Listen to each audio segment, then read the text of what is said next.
Hello and welcome everyone. This lecture is going to be a short lecture about venous air embolism. Is that right? Venous air embolism, or also called venous gas embolism. It's a potentially life-threatening condition. And as the name implies, it is defined as the presence of air within the venous system. So it means that if air bubble is within the venous system, eventually, in the end, it's going to reach the right heart, right? So suppose that's superior vena cava, inferior vena cava, and that is the right atrium, right ventricle, and the infundibulum, which is the right ventricular outflow tract, and then the pulmonary artery, that's the pulmonic valve. So in the end of the day, this air embolus is going to reach, right? These air bubbles will eventually reach the right side of the heart. Now, if they are big enough, they may occlude the right ventricular outflow tract altogether, completely, creating an airlock, right? So this air bubble locks the outflow tract of the right ventricle. This is essentially fatal because no blood is able to pass to the right, from the right heart to the pulmonary circulation. Essentially, no blood is reaching to the lungs. And if no blood is reaching to the lungs, similarly, no blood is returning to the left side of the heart. Is that right? So because no blood is reaching the left side of the heart, there is reduction in left cardiac preload, right? So preload will reduce, and we know what's preload from cardiovascular physiology lectures. And if there is no preload or severe reduction in the preload, the cardiac output will also reduce, and the patient will develop severe hypotension and hemodynamic instability, right? Another scenario is that sometimes the air bubble is not that big, right? Sometimes the air bubble is a little bit tinier. If there is, and there are usually multiple air bubbles. So these air bubbles, if they come, they may surpass the main arterial trunk of the pulmonary artery, but they may do block some of the peripheral branches, right? If they block peripheral branches, they will reduce the ability of the blood to pass easily. So it means that there is increased pulmonary arterial resistance, right, to the blood flow. There is reduced ability of the blood to pass. So essentially there's increased resistance to blood flow. Is that right? So this creates pulmonary arterial hypertension, right? Pulmonary arterial hypertension. And if there's pulmonary arterial hypertension, there's back pressure on the right ventricle. The right ventricle has to make more effort in order to pump blood against this increased resistance. This can create right ventricular strain, and sometimes the right ventricle will dilate and fail acutely, right? So it may end up, if it is severe degree of pulmonary arterial hypertension, there may be secondary regurgitation through the pulmonic valve and acute right ventricular failure. Is that right, guys? In addition to that, of course, you know, if there's a particular area of the lung, suppose this particular branch that is being blocked by a bubble, air bubble, suppose this part of the lung is the one that was dependent upon that branch. Now, if this part of the lung is now not perfused or severely underperfused, what's going to happen? Of course, we know what's going to happen, a VQ mismatch. Remember from, if you've watched the course lectures on respiratory physiology, you should be particularly a very well experted on this subject, which is VQ mismatch. You're already an expert about it. VQ mismatch means V stands for the ventilation and Q stands for the perfusion. So here what's going to happen, perfusion will drop severely. And ventilation, I will tell you what's going to happen with ventilation. But generally, perfusion will be much lower than ventilation.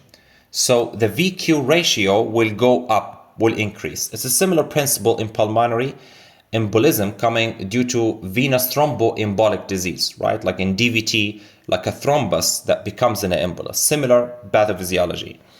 Now, there's increase in the VQ, but once an area of the lung does not receive enough blood, the bronchi, which are supplying the alveolar units in that region, will undergo bronchoconstriction.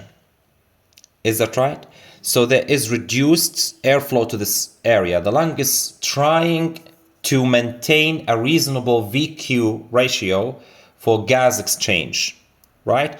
And trying to divert that air that was originally coming to this hypoperfused region to a well-perfused region, right? So that this air is not wasted. You get the principle? Similar thing occur vice versa. Suppose somebody inhales a foreign body and that foreign body lodges in this particular bronchus.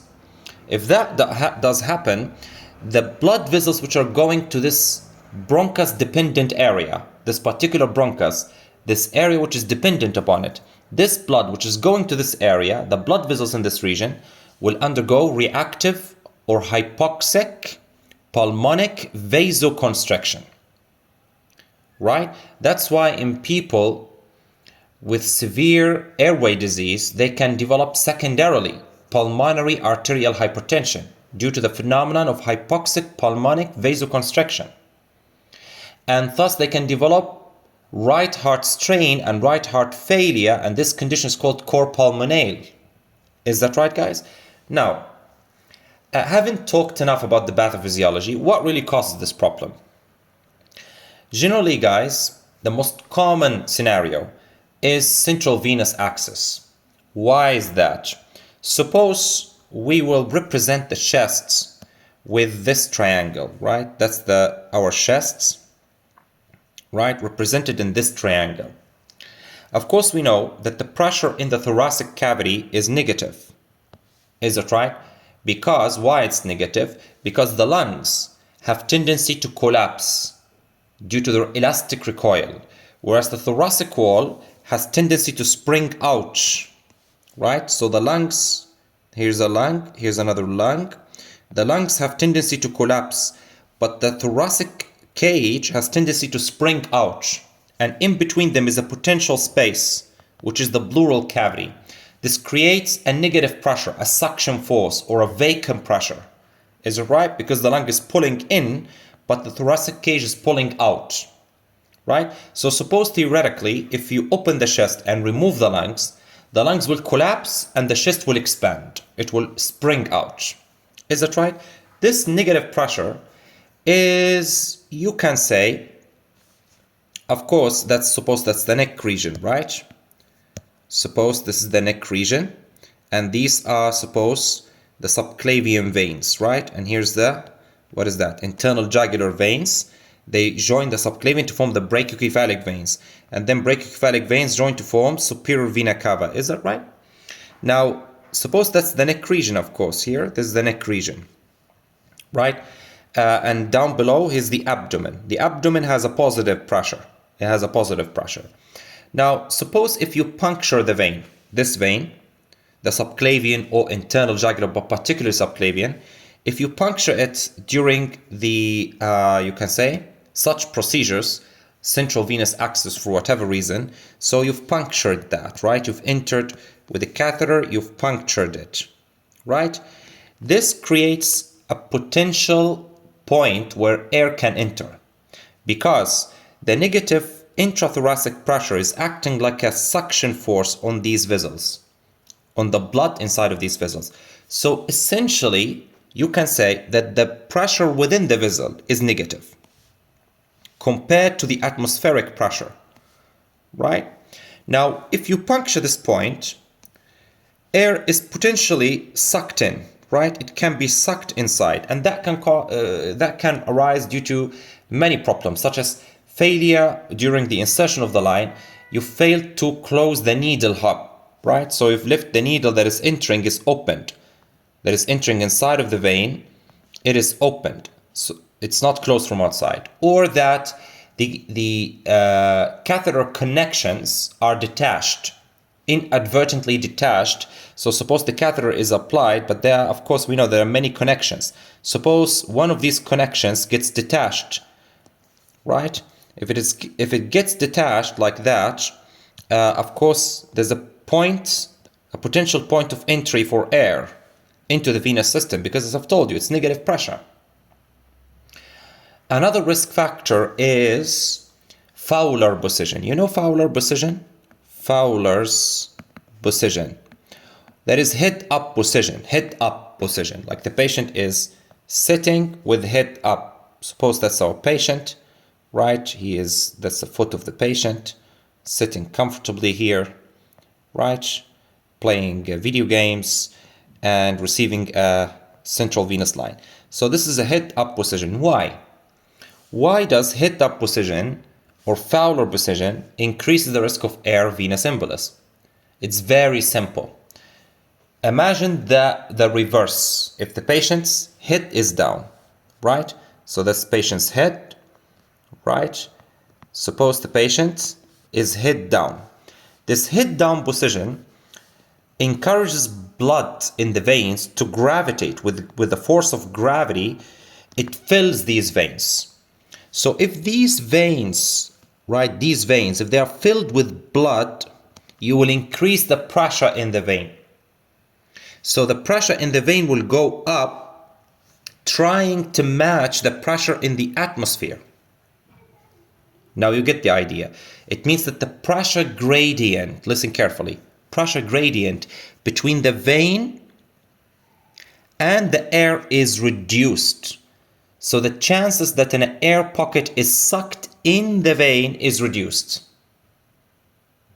Is that right? So it means it's very simple. Once you want, if you do Fowler position, you will empty the veins. If the veins are empty, in addition to the negative intrathoracic pressure, it means that the pressure gradient between the vein and atmosphere will increase, the gap will increase. So chances that an air pocket gets sucked in is higher. All right? So it's very simple. It means that we can use this knowledge. During central venous line insertion, it is preferable to keep the patient head down, Trendelenburg, head down position, in order to reduce the risk of air embolism. Another thing, if the patient inadvertently takes a deep breath during the process of either insertion or removal. By the way, this can happen in both situations, both during insertion of the line or removing the line. Both situations can lead to, because that's in both situations is you creating a point of access between the vein and the atmosphere. Is that right? It means that if the patient takes a deep breath during that process, deep breath will increase the negativity of the intrathoracic pressure. So the intrathoracic pressure will become super negative. If it is super negative, it means that the veins, the pressure in them is also super negative. Their suction force is higher, so it can easily suck some air inside. Is that right? So it means that if you want to do this procedure, that is central venous line insertion, it's better to keep the patient head down. And this should be ideally also done under ultrasound guide, not blind. Another risk factor is hypovolemia, right? Can you guess why? If you do hypovolemia, if you insert a central venous line while the patient is hypovolemic, right, there is a higher risk of venous air embolism. Why? Now it's also very simple. Now suppose the vein, of course the pressure within the vein is made by the blood, right? So if a vein is full of blood, it generally will have a higher pressure, right? So suppose that's the venous tree. Suppose that's the blood filling the vein, right? It's full with blood. If it's full with blood, it's distended, its pressure is positive, that is less negative. So it's essentially trying to reduce the pressure gradient between it and the atmosphere, right? So if this pressure gradient is reduced, it means that the risk of air embolism is reduced. But suppose the patient is hypovolemic. If the patient is hypovolemic, this vein already doesn't have a lot of pressure in it. The venous pressure is reduced. If the venous pressure is reduced, it means that the gap between the vein and the atmosphere will be up or down. It will be up, higher gap. So higher chances of air embolism. Higher chances because suction force is higher. Now, of course, venous air embolism does not only occur with this situation of central venous line insertion. It can occur in many other situations. It is reported during many insufflation procedures, right? For example, during laparoscopy, especially varus needle, right? Laparoscopy. During laparoscopy, of course, we insufflate the abdomen with CO2 gas, right? Carbon dioxide. Suppose the varus needle inadvertently, the one that is used to insufflate the abdomen, inadvertently enters or punctures a vein, right? And air is insufflated into the venous circulation. That's air embolism. Or during hysteroscopy, the one for the uterus, similar concept, right? Insufflating an organ with air. During cesarean sections, it has been reported, especially when the uterus is exteriorized during the cesarean section. It has been reported also in cases of urethral procedures and urethral insufflation. Anything that involves urethral insufflation, right? Like a cystoscopy or something, or urethroscopy. It has been reported also, guys, in a lot of situations of penetrating neck and chest injuries. Neck and chest injuries has been reported also in that thing.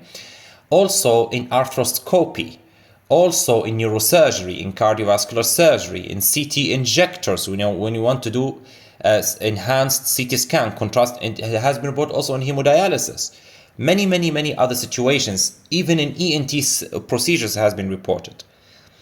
Gynecological and obstetric procedures has been reported, right? So there's a lot of risk factors and a lot of scenarios where that can happen.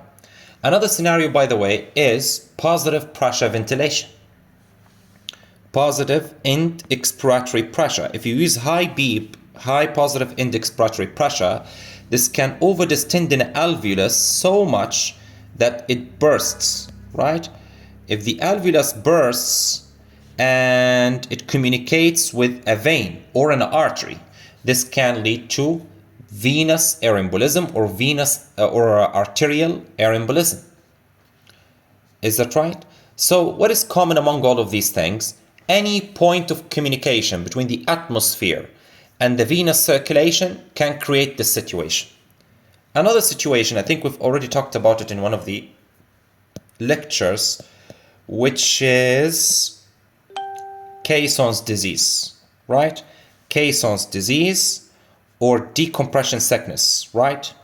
The divers, those who dive, is that right? Those who dive for deep, you can say deep in the sea, in a lot of, in a very low depth.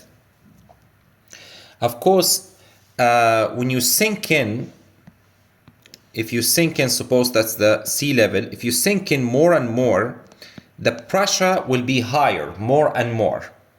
So that under high pressure, you know what's going to happen? Under high pressure, a lot of nitrogen gas, suppose that's a blood vessel, and these are the tissues, the cells and the tissues. A lot of nitrogen gas will get dissolved in the blood. But this nitrogen gas is dissolved. It is in solution because it's under high pressure. According to Boyle law in physics, if you put enough pressure on a gas, it becomes liquid. Or if you have a solution that contains gases, if you put pressure on that solution, it prevents the gas from leaving this solution. Suppose that's a solution, right? It contains some gases like nitrogen. If you, for example, have something that compresses it here, like a cylinder, and you apply a lot of force down. So you increase the pressure here. This pressure prevents the gas from leaving as a bubble. It forces the gas to dissolve.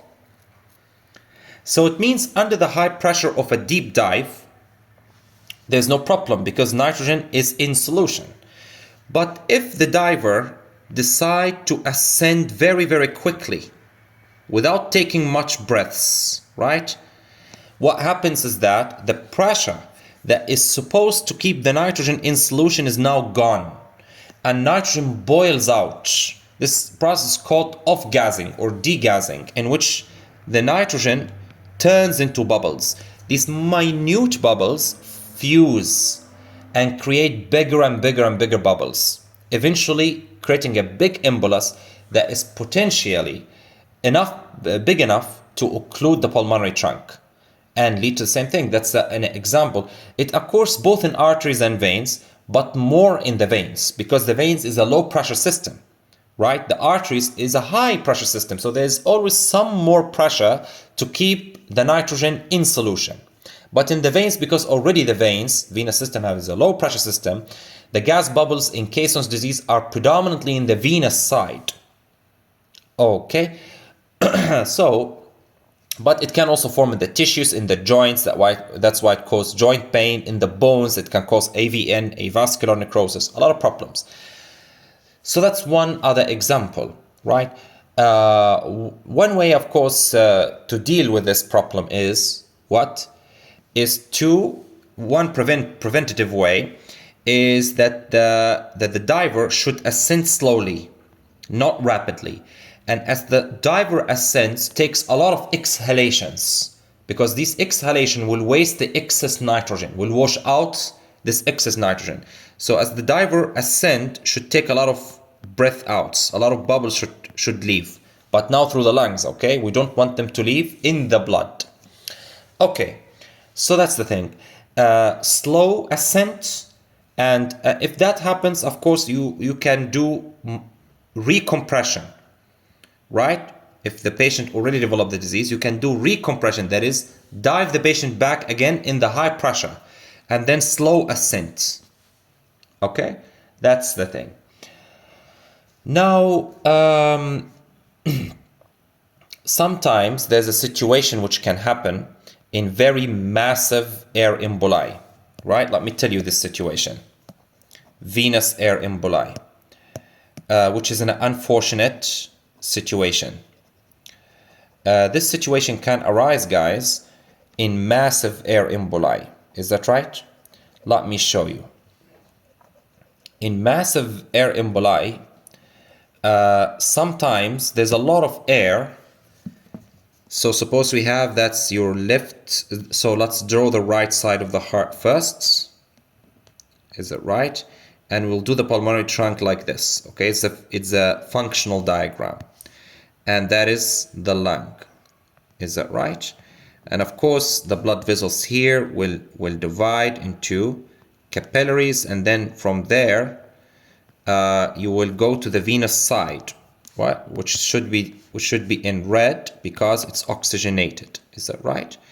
So this should create the pulmonary vein. Is that right? The pulmonary vein should drain into the left heart, right? Left atrium. So that's the left atrium, and that's the left ventricle. And of course, that's the aorta, right? Left ventricular outflow and aorta. Sometimes the air bubble is huge, is big, right? So this air bubble may sometimes go through the pulmonary circulation, through the capillaries. Of course, it will break down in little bubbles, and then enter into the left side, and create even a worse situation, which is arterial air emboli. Is it right? So venous air emboli, if they are big enough, they can cause arterial air emboli. Is that right? And that can lead to stroke, can lead to mesenteric ischemia, can lead to MI, whatever it blocks. It can cause blindness. With fundoscopy, sometimes you can see the air bubbles within the retinal blood vessels. This is a sure sign of arterial air embolism.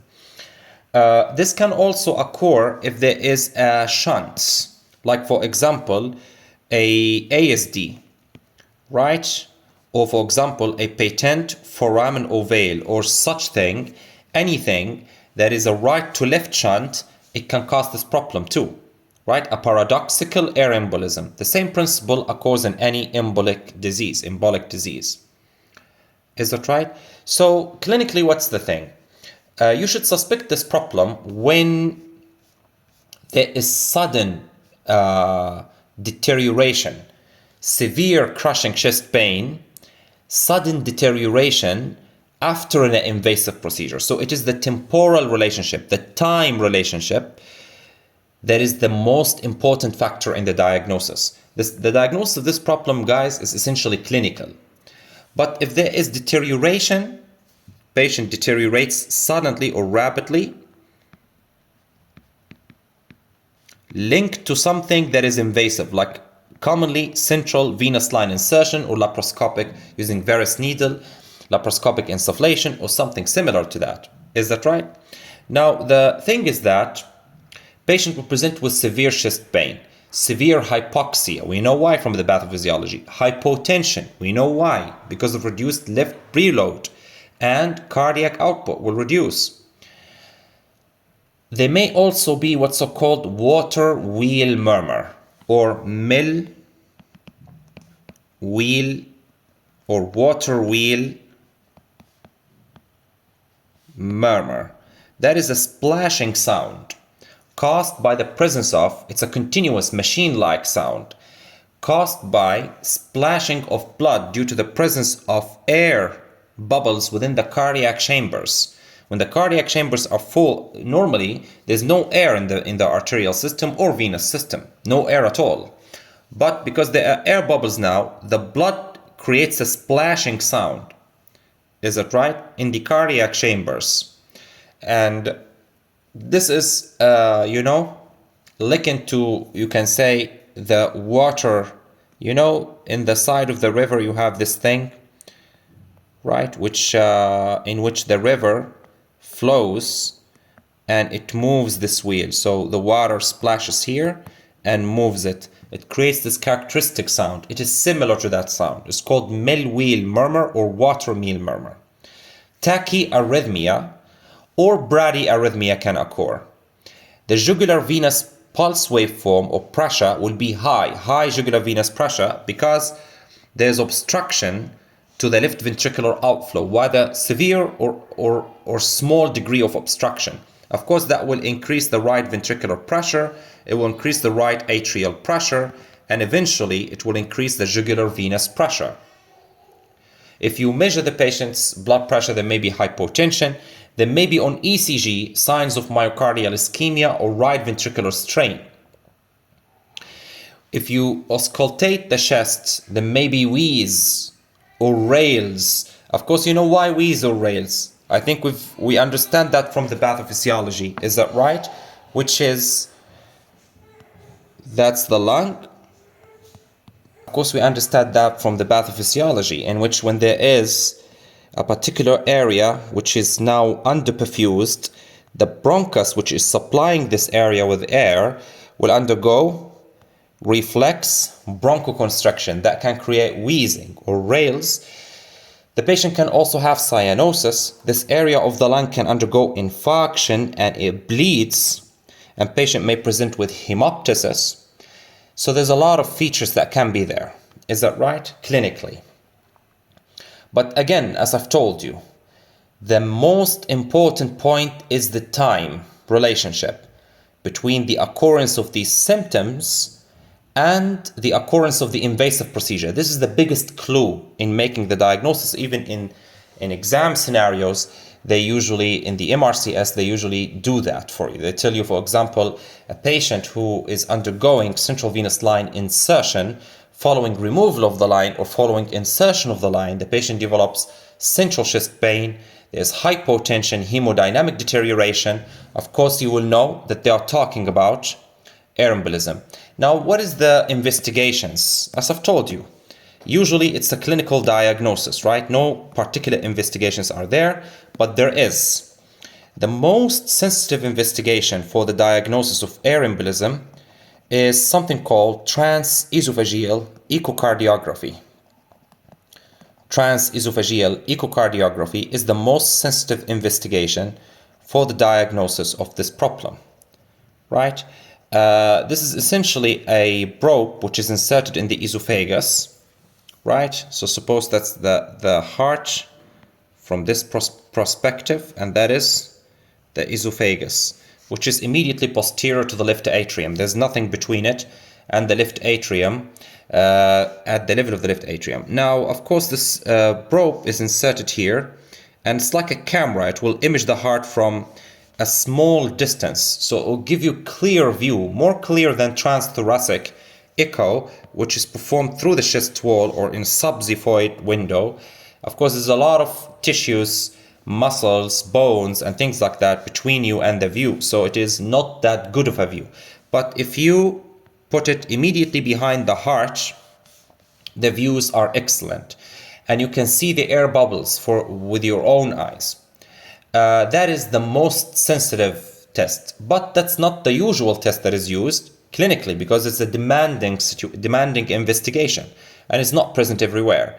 The most commonly used non-invasive test that is routinely used in the clinical practice, and it's considered the most sensitive routinely used test, is precordial Doppler. Precordial Doppler. Doppler is different from duplex. It's different, right? Duplex is an image, but Doppler is a sound or a waveform, right?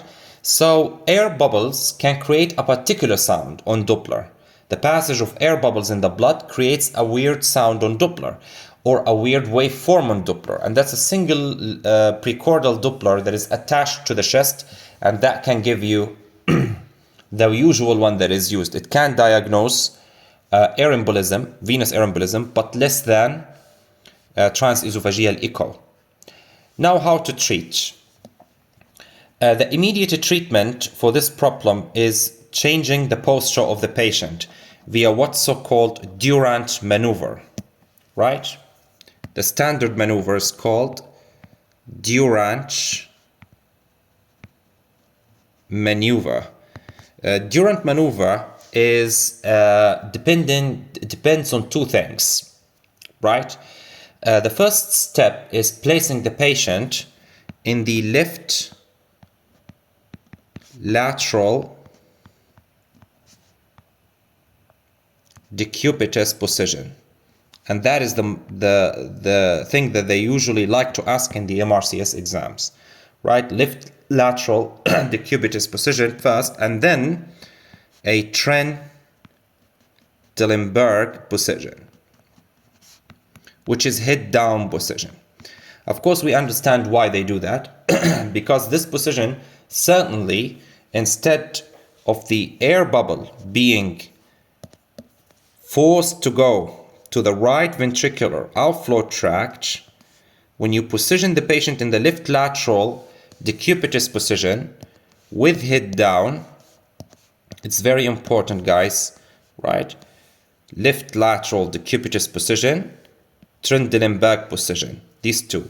If you put the patient like this, the air bubble will now reside where? Near the ventricular apex here. It will be stuck here, the air bubble, away from the right ventricular outflow tract. So keeping the air bubble away from it. So it will reduce the chances that occlusion of the right ventricular outflow tract occurs, right? This is not the case in arterial.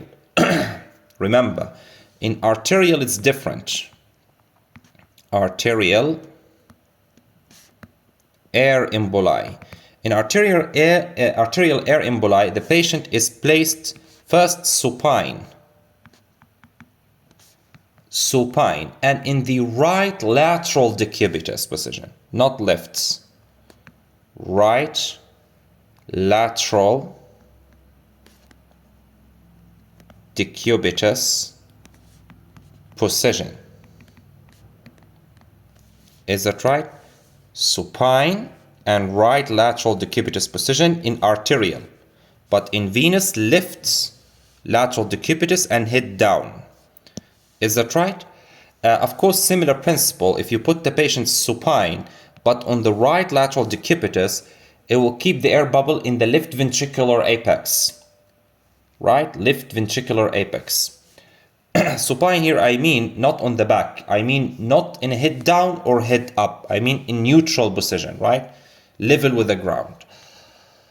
Following this positioning, you should give the patient 100% oxygen. Why 100% oxygen? For two reasons. To treat hypoxemia, is that right? Because the patient potentially hypoxemic, as we've talked in the pathophysiology. And also, there's another concept. You know, if you increase oxygen saturation, you keep it very, very high in the blood, it means that more oxygen is in the blood, and more than that present in the air bubble, definitely, right? Air bubble, it contains usually the situation that is atmospheric air, which the majority of which is nitrogen, right? So you are creating a pressure gradient. If you increase oxygen in the blood, reduce nitrogen in the blood, it means that nitrogen would love to go according to the concentration gradient away from the bubble and dissolve in the blood. Right here it's dissolved in the blood. This way, if you give 100% oxygen, this way, if nitrogen is leaving the bubble, it means that the bubble size is reducing over time. You are shrinking the bubble with oxygen. That's the principle. So you can say shrink the bubble, which is predominantly nitrogen, with oxygen. So it's given for these two reasons, to treat hypoxemia and reduce bubble size. Right? In the event that you face a patient that is about to die, severe hypotension, hemodynamic instability, meaning that the patient is having this problem that we've talked about, airlock, right?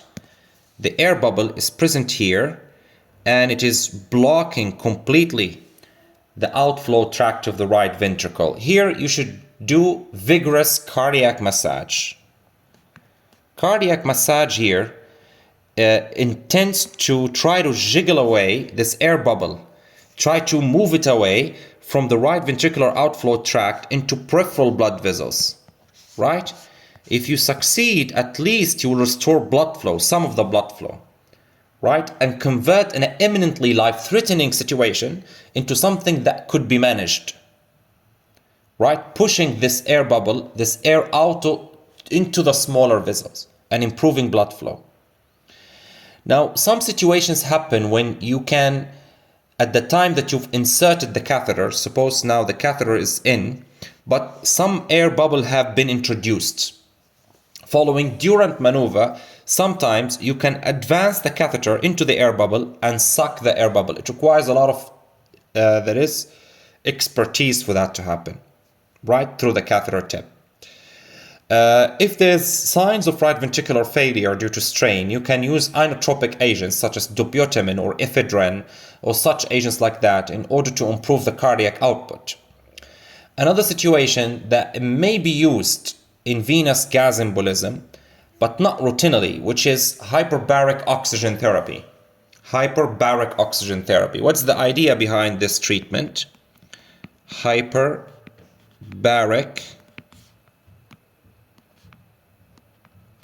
oxygen therapy. That is commonly used for arterial air embolism, but not routine in venous air embolism. The idea behind this, the one that we've talked about in Caissen's disease, if you remember, right? Boyle's law, right? So that is the container contain fluid, right? And there's the cylinder which you can push and increase pressure, right? Now, if you put enough pressure, right, under tension, a lot of pressure, sometimes you can cause this nitrogen bubble to dissolve into the blood, right, and reduce the size of the air embolus. So that's the idea behind hyperbaric oxygen, but that's not routine, as I've told you, in venous gas embolism. It is commonly used in arterial more than venous, right? So that's all that you have to know for the exam, and more than you need to know for the exam, just in case if they change questions. You know, this exam is all about concepts, not all about memorizing. Yes, the questions are important, studying recalls is important, but it is all about the concepts. It's all about really understanding, okay? That's the only way that you can ensure that you're going to pass. But if you only rely on just memorizing questions, the chances are just like 50-50 or slim, okay? So thank you very much, guys, for watching. I will see you in a future lecture.